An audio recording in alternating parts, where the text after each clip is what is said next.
हमारी संस्कृति, हमारी पहचान। यज्ञ, योग, आयुर्वेद सदा रहे हमारे साथ। भारत के प्राचीन ग्रंथों एवं आधुनिक विज्ञान का दिव्य संगम, यज्ञ महिमा।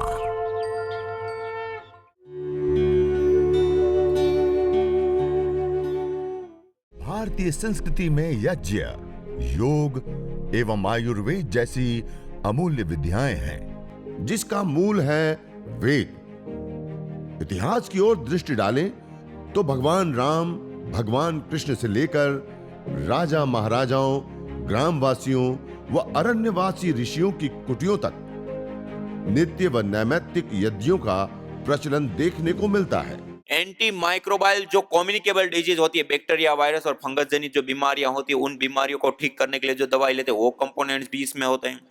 मानी यज्ञ का धूम्र एक विशुद्ध मेडिसिन होता है। क्या होता है? विशुद्ध मेडिसिन। और इस धूम्र को जब वायुमंडल के अंदर फैलने देते और इस वायुमंडल के अंदर हम रहते हैं तो यह वायु हमें विशेष आरोग्य देने का काम करती है। क्या काम करने का करती हैं? आरोग्य देती है। देखिए, हम जिस जीवन को जीते हैं उसके लिए हमें ताकत शक्ति चाहिए। वो ताकत शक्ति एनर्जी को प्राप्त करने के लिए हम क्या करते हैं? क्या करते हैं? आहार लेते हैं, नहीं लेते हैं? उससे एनर्जी, ऊर्जा, शक्ति मिलती है। वो आहार हम कितने रूपों में लेते हैं? कितने रूपों में लेते हैं? 3 रूपों में। कितने रूपों में? ठोस, द्रव और गैस। ठोस रूप में रोटी, दाल, चावल आदि लेते हैं। द्रव रूप में पानी, दूध, जूस आदि लेते हैं। और गैस रूप में वायु लेते हैं, नहीं लेते हैं? ये 3 रूपों में हम आहार ले रहे हैं जिससे हम एनर्जी प्राप्त करते हैं। अब ये जो 3 रूपों में हम आहार लेते हैं उसमें 24 घंटे में सबसे ज्यादा आहार कौन सा हम लेते हैं? भोजन कितनी बार लेते हैं? ठोस रूप आहार रोटी, दाल, चावल 2 बार, 3 बार। पानी, दूध, जूस आदि द्रव रूप आहार कितनी बार लेते हैं दिन में? 10 बार, 15 बार। ठंडी है तो थोड़ा कम, गर्मी है तो थोड़ा ज्यादा। लेकिन गैस रूप आहार वायु कितनी बार लेते हैं? हमने कभी गिना ही नहीं कितनी बार लेते। एनी टाइम 24 घंटा खाते पीते, उठते बैठते, चलते फिरते, यहां तक कि रात को सो जाते हैं तब भी हर 1 सेकेंड कोई आहार हम ले रहे होते हैं। तो क्या है? वायु। हमारे द्वारा 24 घंटे में सबसे ज्यादा लिए जाने वाला कोई आहार है तो क्या है? वायु। इसी प्रकार सबसे इंपॉर्टेंट, महत्वपूर्ण आहार देखिए, 3 में से सबसे महत्वपूर्ण आहार कौन सा होता है? हम भोजन, ठोस रूप आहार रोटी, दाल, चावल आदि लेना छोड़ दे तब भी हम 2 से 3 महीना जीवित रह सकते हैं। हम पानी, दूध, जूस आदि द्रव रूप आहार लेना छोड़ दे तब भी हम 2 से 3 सप्ताह जीवित रह सकते हैं। लेकिन गैस रूप आहार वायु छोड़ दे तो 2 से 3 मिनट भी जिंदा नहीं रह सकते। सबसे ज्यादा के साथ साथ सबसे इंपॉर्टेंट, जिसके बिना 2 मिनट भी हमारा जीवन नहीं चल सकता है, वो आहार हमारा कोई है तो क्या है? वायु। और उस वायु का शोधन करना, पोषण करना, संवर्धन करना, उसको मेडिकेटेड बनाना, उसको सुगंधित करना, उसके अंदर जीवनीय शक्ति का संचार करने का कार्य ये यज्ञ, हवन, अग्निहोत्र करता है।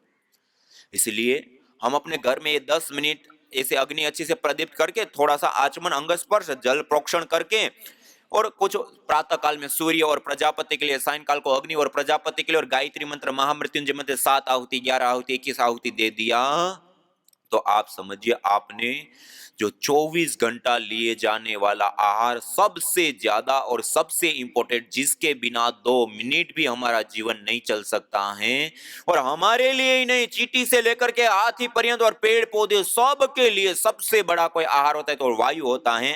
और आप इतना सा यज्ञ करके इन सब का सबसे ज्यादा आहार का निर्माण करके दे देते हैं।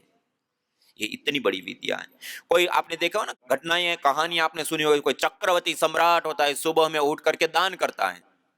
जितने भी लोग आते हैं, याचना करते हैं, लेने आते हैं, उन सब को दान देते हैं। लेकिन उसके बावजूद भी हम वहां पर लोगों को गिन सकते हैं कि कितने लोगों को दिया और कितना दिया। और हमने यदि अपने नगर में, अपने घर में ऐसे यज्ञ कर लिया तो कितने जीवों को लाभ होगा आप गिन भी नहीं सकते। पेड़ पौधे, पशु पक्षी, चींटी से लेकर के हाथी पर्यंत कितने जीव होते हैं एक थोड़ी सी जगह में।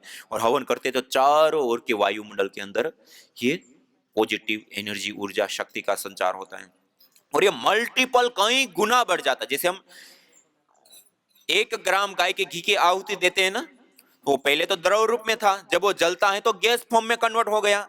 जब वो गैस फॉर्म में कन्वर्ट होता है तो 1864 गुना बढ़ जाता है। कितना गुना? मानी 1 ग्राम गाय के घी की आहुति देते हैं तो 1 लीटर 864 ml गैस प्राप्त होती है। हम अपने घरों के अंदर बहुत सारे लोग रूम स्प्रे का प्रयोग करते होंगे। जब हम अपने घर के अंदर रूम स्प्रे का छोटा सा हमारे पास कमरा है और 300 350 ml की बोतल होती है तो लगभग साल भर चल जाता है एक कमरे को सुगंध कर। मानी 300 350 ml से 365 दिन, मानी 365 बार वो छोटा सा कमरा सुगंधित हुआ। कितनी गैस से? कितनी गैस से? 300 350 ml का स्प्रे है तो 300 350 कमरे हमने सुगंधित कर दिया। अब आप विचार कीजिए, आप केवल मात्र 1 ग्राम गाय के घी की आहुति देते हैं तो 1 लीटर 864 ml गैस बनती है। 300 350 ml से आप 65 कमरे सुगंधित कर सकते हैं तो 1 लीटर 864 ml से कितने कमरे सुगंधित कर सकते हैं? और हम क्या 1 ग्राम गाय के घी से हवन करेंगे? 10 ग्राम, 20 ग्राम, 25 ग्राम, 50 ग्राम गाय के घी की आहुति दी तो आप विचार कीजिए कितने लीटर गैस हुई और उससे कितने कमरे सुगंधित हो। इतनी वायु को हमने शुद्ध कर दिया, मेडिकेटेड बना दिया, उस वायु का शोधन कर दिया, उस वायु को सुगंधित कर दिया, उस वायु के अंदर जीवनीय शक्ति का संचार कर दिया। ये इतनी बड़ी विद्या है। और जैसे मैंने अभी कहा ना, ये गाय के घी के अंदर सैचुरेटेड फैटी एसिड होता है, उसके जलने पर कीटोन्स बनते हैं और कीटोन्स के टूटने पर कार्बन की अपेक्षा 6 गुना ज्यादा साथ में हमें ऑक्सीजन भी मिलती है। कितनी बड़ी विद्या है। तो ये एक बहुत विशेष विद्या है। और उसके साथ साथ भी इतनी मात्रा में थोड़ी सी आहुति दी, वो भी कितना विराट हो गया, अथाह हुआ ना।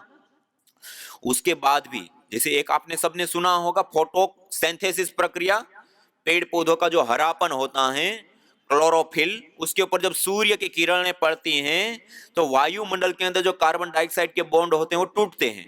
कार्बन को वो अवशोषित कर लेता है, अपना आहार बना देता है और ऑक्सीजन को अलग कर देता है। इसको क्या कहते हैं? फोटोसिंथेसिस प्रक्रिया। ऐसे ही एक दूसरी प्रोसेस होती है, उसको कहते हैं फोटोकेमिकल प्रोसेस। क्या कहते हैं? Photochemical process. गैस गैस आपस में मिलने पर, एक निश्चित टेम्परेचर मिलने पर वो उसके बॉन्ड टूटते हैं, बनते हैं, टूटते हैं, बनते हैं। जिस अथाह वायु के समुद्र को हम नहीं देख सकते हैं उसमें ये आमूलचूल परिवर्तन निरंतर चल रहा होता है, जिसके परिणाम स्वरूप हवन हम करते हैं ना, तो इसे एथिलीन ऑक्साइड, प्रोपेलिन ऑक्साइड आदि महत्वपूर्ण गैसें बनती हैं। वो इस वायु के अंदर जाती हैं और उसके बाद ये फोटोकेमिकल प्रोसेस चलता है और उसके परिणाम स्वरूप जिसको हम SOx, NOx, CFC आदि, जिनको हम हानिकारक गैसें कहते हैं, जहरीली गैसें कहते हैं, घातक गैसें कहते हैं, और WHO के आंकड़े बताते हैं कि आज वो गैसें भारी मात्रा में वायु के अंदर बढ़ चुकी है और उसमें हम श्वास प्रश्वास की क्रियाएं कर रहे हैं, जिसके परिणाम स्वरूप 70 लाख से अधिक लोग प्रति वर्ष मर जाते हैं। कितने? और उसका कारणभूत जो SOx, NOx गैस हैं वो इस फोटोकेमिकल प्रोसेस के परिणाम स्वरूप न्यूट्रलाइज हो जाती है, खत्म हो जाती है, दूर हो जाती है। डॉक्टर ओम प्रकाश पांडे नासा में अंतरिक्ष वैज्ञानिक के रूप में कार्य करते हैं, उन्होंने कई परीक्षण करके ये बात बताई। डॉक्टर स्वामी सत्यप्रकाश इलाहाबाद यूनिवर्सिटी में उन्होंने कई सारे ऐसे कार्य करके बताए कि यज्ञ करने पर वायु प्रदूषण, एयर पोल्यूशन भारी मात्रा में कम होता है। और एक परीक्षण में उन्होंने बताया कि यदि बड़ा यज्ञ किया जाए 1 घंटे का, तो उससे 100 यार्ड क्षेत्र, मानी 100 मीटर के अराउंड क्षेत्र में आने वाले 1 सप्ताह पर्यंत भी यदि हानिकारक गैसें उसमें आती हैं तो उसको भी ये गैसें न्यूट्रलाइज करने का सामर्थ्य रखती है। ये इतनी बड़ी चीज है। वायु प्रदूषण, एयर पोल्यूशन से भी हमें बचा लेती है। और कितना बड़ा प्रभाव होता है। बहुत सारे लोगों के मन में आता है कि इतना छोटा सा यज्ञ करेंगे, इतना बड़ा वायुमंडल, इतना सारा पोल्यूशन हो गया, उसमें क्या असर होगा? ये है प्रोसेस। जो पहले क्या बताया ना, थोड़ा सा डालने पर भी 1864 गुना गैस फॉर्म में कन्वर्ट होना, और इतना बड़ी मात्रा में गैस फॉर्म में कन्वर्ट होने के बाद फोटोकेमिकल प्रोसेस, ये एक इतनी तेज प्रोसेस होती है। जैसे एक उदाहरण के लिए समझने के लिए, हमारे पास अथाह दूध का भंडार हो, 50,000 लीटर दूध है, कितना, बहुत ज्यादा दूध है, और उसके अंदर आप थोड़ा सा कोई खट्टा पदार्थ डाल दीजिए, दही डाल दीजिए, अब उस दूध का क्या होगा? तुरंत देखेंगे तो कुछ नहीं दिखेगा, लेकिन घंटा, 2 घंटा, 8 घंटे के बाद वो खट्टी चीज डाली है तो फट जाएगा, और दही डाला है तो दही के रूप में रूपांतरित हो जाएगा। ऐसे ही इस अथाह वायु के समुद्र के अंदर हम जो ये छोटा सा यज्ञ करते हैं, वो भी जैसे मैंने कहा ना, 1 ग्राम घी से भी कितना गुना वो बढ़ गया, लेकिन उसके बावजूद भी उसमें अलग अलग कई सारे लाभ प्राप्त होते हैं, मानी ये कई गुना बढ़ जाता है। ये फोटोकेमिकल प्रोसेस के परिणाम स्वरूप ये हानिकारक जहरीली गैसें इतनी भारी मात्रा में न्यूट्रलाइज होती है कि ये छोटा सा यज्ञ भी इस अथाह वायु के समुद्र को रूपांतरित करने का काम करता है। जैसे हमारे 60-70 किलो का शरीर होता है, इसमें कोई बीमारी हो जाती है तो दवाई कितने ग्राम लेते हैं? मिलीग्राम में लेते हैं, ग्राम में भी नहीं लेते हैं। फिर भी ये 60 किलो का शरीर ठीक होता ही नहीं होता है। ऐसे ही ये यज्ञ थोड़ा सा होने पर भी इस पूरे वायु के समुद्र को ठीक करने का सामर्थ्य रखता है, शक्ति रखता है। तो इस प्रकार यज्ञ किया, यज्ञ के बाद थोड़ी सी धुनी की, और सबसे इंपॉर्टेंट और महत्वपूर्ण हमारा आहार वायु होता है। अब इस वायु को हमने मेडिकेटेड कर दिया, सुगंधित कर दिया। अब इस वायुमंडल के अंदर बैठ करके अनुलोम विलोम करते हैं, भ्रामरी करते हैं, उद्गीत करके ध्यान करते हैं। आइए अनुलोम विलोम कीजिए, सब लोग अपने दाएं हाथ को ऊपर उठाइए, लंबा गहरा श्वास भरते हुए और लंबा गहरा श्वास छोड़ते हुए अनुलोम विलोम प्राणायाम कीजिए। और इस प्रकार जब इस मेडिकेटेड एयर के अंदर, वायु के अंदर हम प्राणायाम करते हैं तो इसका लाभ मल्टीपल बेनिफिट्स के रूप में हमें कई गुना होकर के प्राप्त होता है। इसलिए इस यज्ञ को, इस हवन को, इस अग्निहोत्र को हम अपनी जीवन शैली में यदि अपनाते हैं, प्रतिदिन प्रातः काल, सायंकाल, सूर्योदय और सूर्यास्त के समय पे 10-11 आहुति गायत्री मंत्र से और कुछ देव यज्ञ की विशेष आहुतियां देकर के संपन्न करते हैं, तो इतना बड़ा वायु का हम निर्माण करते हैं, वायु का शोधन करने का कार्य करते हैं। उसके साथ साथ इस यज्ञ को करने पर, हवन को करने पर, इस वायुमंडल के अंदर जो अलग अलग प्रकार के सूक्ष्म जीव, बैक्टीरिया, वायरस, फंगस, जो छोटे छोटे जीव होते हैं, जिसके कारण आज हम सब भयभीत हैं। आज कई लोगों ने मास्क लगाया है ना, हम भयभीत हैं, डर रहे हैं। किससे? Communicable disease. ये कम्युनिकेबल डिजीज से आज पूरी दुनिया में 2.25 करोड़ लोगों की मौत हो जाती है। कितने लोगों की? 2.25 करोड़ लोगों की। आज हमारे सबके पास फोन है, हमारे फोन के ऊपर, हमारे फोन के कवर के ऊपर इतने भारी मात्रा में बैक्टीरिया होते हैं जितने हमारे घर के टॉयलेट सीट के ऊपर भी नहीं होते। हम कितनी बार धोते हैं दिन में उसको? कितनी बार साफ करते हैं? साफ ही नहीं करते। इसके ऊपर बहुत भारी मात्रा में बैक्टीरिया होता है। दरवाजों के हैंडल, सीढ़ी के ग्रिल्स, ऐसे कितने सारे ऐसे स्थान हैं जहां पर हम बार बार छूते हैं और अनेक प्रकार के बैक्टीरिया, वायरस, फंगस आदि के इन्फेक्शन फैलते हैं। और इतना छोटा सा जो हमने अभी हवन किया है, हवन करने पर जो धूम्र उठता है उसके अंदर माइक्रोबायल एक्टिविटी देने वाले कंपोनेंट्स भारी मात्रा में होते हैं, और उसको जब घर के अंदर चारों ओर ऐसे धुनी को, यज्ञीय वायुमंडल को फैलने देते हैं तो सब और बैक्टीरिया, वायरस, फंगस पूरी तरह से क्लीन हो जाता है। पूरा ये विशुद्ध सैनिटाइजर है। आज कई सारी अलग अलग रिसर्चों के माध्यम से भी यह सिद्ध हुआ है कि हवन करने पर बैक्टीरिया, वायरस और फंगस से हमारा बचाव हो जाता है। आज इंटरनेशनल जर्नलों में भी साइंटिफिक वैलिडेशन के साथ ये प्रूव हो चुका है कि 5 मिनट का यज्ञ अपने घर के अंदर कर ले तो हम पूरे परिवार को बैक्टीरिया, वायरस, फंगस से बचा सकते हैं, और घर घर में पहुंचा दें तो 2.25 करोड़ लोगों की जान बचा सकते हैं, इतना छोटा सा यज्ञ करके। तो इस प्रकार इस यज्ञ को, हवन को, अग्निहोत्र को करने पर हमारा बैक्टीरिया, वायरस, फंगस से भी बचाव होता है। अलग अलग प्रकार के जो रोग हो जाते हैं हमारे शरीर के अंदर। जब मैंने अभी कहा ना, हमारा सबसे ज्यादा और सबसे इंपॉर्टेंट आहार क्या होता है? वायु। और जब हम बीमार हो जाते हैं तो अलग अलग मॉलिक्यूल्स कंपोनेंट्स ठोस रूप में लेते हैं। हम हवन करते हैं तो उसमें रोगानुसार हवन सामग्री का प्रयोग करते हैं, तो उससे वह मेडिसिनल कंपोनेंट्स गैस फॉर्म में हमें यज्ञ के धूम्र के अंदर मिलते हैं। उसमें जब हम रहते हैं, प्राणायाम करते हैं, योगाभ्यास करते हैं, उस यज्ञीय वायुमंडल को आत्मसात करते हैं, तो इससे हमारे शरीर के अंदर कोई रोग होता नहीं है। और कितना भी बड़ा कोई रोग हो गया है तो वो भी जड़ मूल से नष्ट हो जाता है। यज्ञ एक चिकित्सा करने का भी काम करता है। यज्ञ एक विशुद्ध चिकित्सा पद्धति है, केमिस्ट्री है कि इस द्रव्य को डालो तो ये चीज बनती है और उसको श्वास के माध्यम से लो तो ये बीमारी ठीक होती है। आज एविडेंस के साथ, रिसर्च बेस्ड, आज ये जो आपके सामने अलग अलग हवन सामग्री रखी हुई है, ये 11 प्रकार की रोगानुसार हवन सामग्री और 2 प्रकार के धूपन आज साइंटिफिक वैलिडेशन के साथ अपने पास है कि हम हवन करते हैं, यज्ञ करते हैं तो उससे हमारा ट्रीटमेंट होता है गैस फॉर्म में उस कंपोनेंट्स को लेकर के। तो यज्ञ करने से हमारी चिकित्सा भी होती है। यज्ञ करने से बैक्टीरिया, वायरस, फंगस आदि से भी बचाव होता है। यज्ञ करने पर रेडिएशन, आज हम एटॉमिक रेडिएशन और इलेक्ट्रोमैग्नेटिक रेडिएशन से भारी मात्रा में प्रभावित है। हमारे सेल्स, हमारे न्यूरॉन्स भारी मात्रा में उससे प्रभावित होते हैं और ज्यादा हानिकारक, घातक रेडिएशन, अधिक रेडिएशन वाले वायुमंडल में रहा जाए तो उससे कैंसर जैसे घातक रोग भी हो जाते हैं।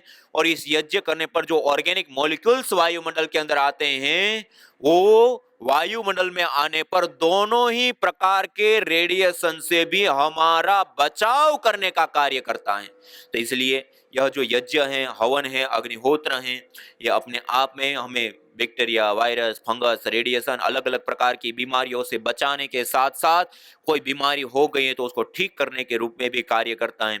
और उन सब के साथ यह देवीय शक्तियों का पूजन, ईश्वर की आराधना से लेकर के पंचभूतात्मक या पिंड से लेकर के पंचभूतात्मक इस संपूर्ण ब्रह्मांड में स्वास्थ्य और संतुलन कायम करने की सबसे बड़ी विधा और विद्या है।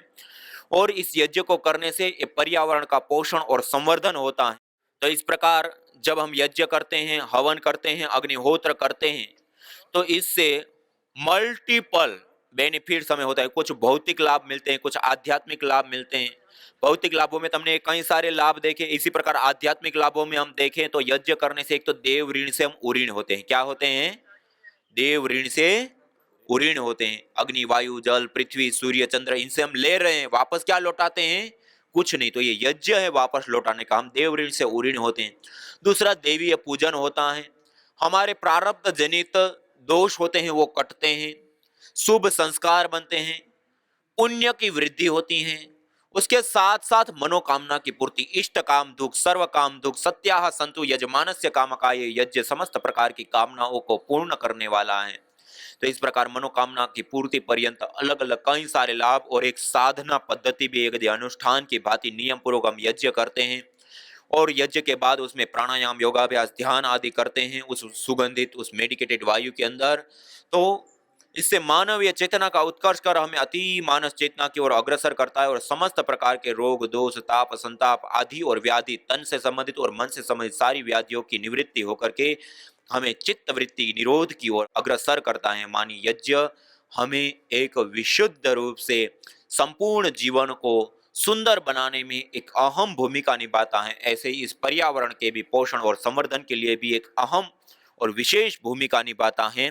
तो ऐसे यज्ञ को हमें करना चाहिए, नहीं करना चाहिए? 5-7 मिनट निकाल सकते हैं, नहीं निकाल सकते? हर रोज अपने घर में पूजन करते हैं ना, आप लोग करते हैं ना सब?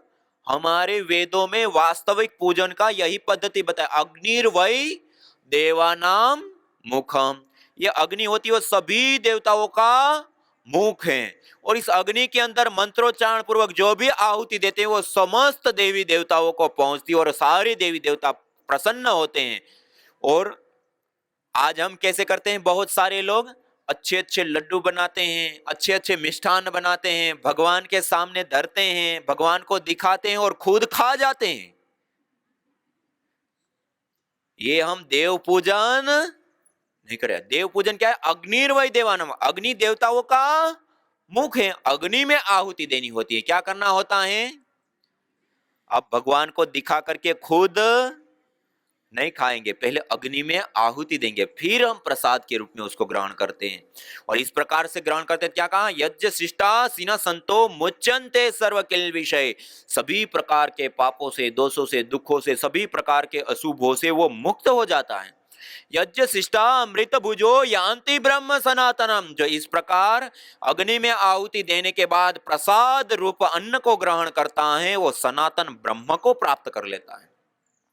यथे क्षुदिता बाला मातरम पर्युपास्ते एवं सर्वाणि भूतानि अग्निहोत्रम उपास्ते, जैसे भूख रूपी दुख से पीड़ित बालक अपनी माँ की उपासना करता है, अपनी माँ के पास जाता है और निश्चित रूप से उसकी भूख की निवृत्ति होती है। एवं सर्वाणि भूतानि, ऐसे ही सारे मनुष्यगण अपने जीवन में आने वाले दुख ताप संतापों से मुक्ति पाने के लिए यज्ञ हवन अग्निहोत्र की शरण में आकर के ऐसे ही समस्त प्रकार के दुखों से मुक्ति पाते हैं। इस प्रकार इस यज्ञ को करने से अलग अलग बहुत सारे विभिन्न लाभ प्राप्त होते हैं। हमारे भौतिक जीवन से लेकर के आध्यात्मिक जीवन, अभ्युदय और निश्रेयस दोनों की सिद्धि देने वाला होता है। तो हम अपने जीवन में 5-7 मिनट का यज्ञ जरूर अपनाएं और अपने जीवन में अपनाएं, तो इसका हमें विशेष लाभ प्राप्त होता है। इसी के साथ आज आप सभी लोगों के बीच में आने का अवसर प्राप्त हुआ। हमारे आदरणीय भ्राताश्री जो विशेष रूप से इस शिक्षा की सेवा में, गौ सेवा में, मैं कल भी मिला था, आज भी मिला, मैं उनके जीवन को जो देख रहा हूँ, इतनी श्रद्धा, इतनी निष्ठा, इतना संस्कृति के लिए, समाज के लिए, राष्ट्र के लिए कुछ करने का एक जज्बा उसके भीतर। एक बार जोरदार करताध्वनि से उनका हम सत्कार करते हैं, स्वागत करते हैं। उसके साथ साथ सारे मंचस्थ हमारे कार्यकर्ता, योग योद्धा, साधक, योगी भाई बहनों को मैं प्रणाम करता हूँ, नमन करता हूँ, वंदन करता हूँ। और आप सभी योगी साधक भाई बहन यहाँ पर पधारे, हम सब मिलकर के यज्ञ किए, आप सभी को भी मैं प्रणाम करता हूँ, नमन करता हूँ, वंदन करता हूँ। आज इसको हम यहीं पे विराम देते हैं। ओम शांति शांति शांति।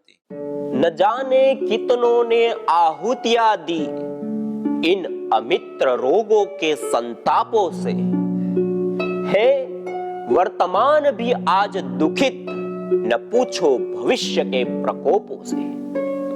प्रत्युष पावनी होती जहां यज्ञानुष्ठान घर आंगन में, वहां मनुष्येतर सब झूमते शांति भरे सुख आनंद से। इदम हविर्यातो धाना नदी भेना इमाम वहत, अर्थात जैसे नदी का जल जाग को बहा ले जाता है, वैसे ही यज्ञ में आहूत की हुई हवि सभी प्रकार के रोग दोष ताप संतापों को वैसे ही बहा ले जाती है जैसे नदी। जागो। यज्ञ भारतीय संस्कृति की मुकुट मणि है, प्रतीक है, मूल है। मानव जीवन के हर पहलू के साथ यज्ञ जुड़ा हुआ है, चाहे वह संस्कार, चाहे पूजा पाठ या फिर पर्व से लेकर हर शुभ अशुभ अवसरों में भी यज्ञ करने की सार्वभौमिक, वैज्ञानिक एवं पंथ निरपेक्ष पावनी परंपरा रही है। आइए हम संकल्प लें, संसार के श्रेष्ठतम कर्म यज्ञ को अपनाएं। पिंड और ब्रह्मांड में संतुलन कायम करने वाले यज्ञ को अपने जीवन का अभिन्न अंग बनाएं एवं प्रकृति मां के प्रति अपने ऋणों को अदा करें। विश्व स्वास्थ्य का एक नारा, यज्ञ से होगा जग उजियारा।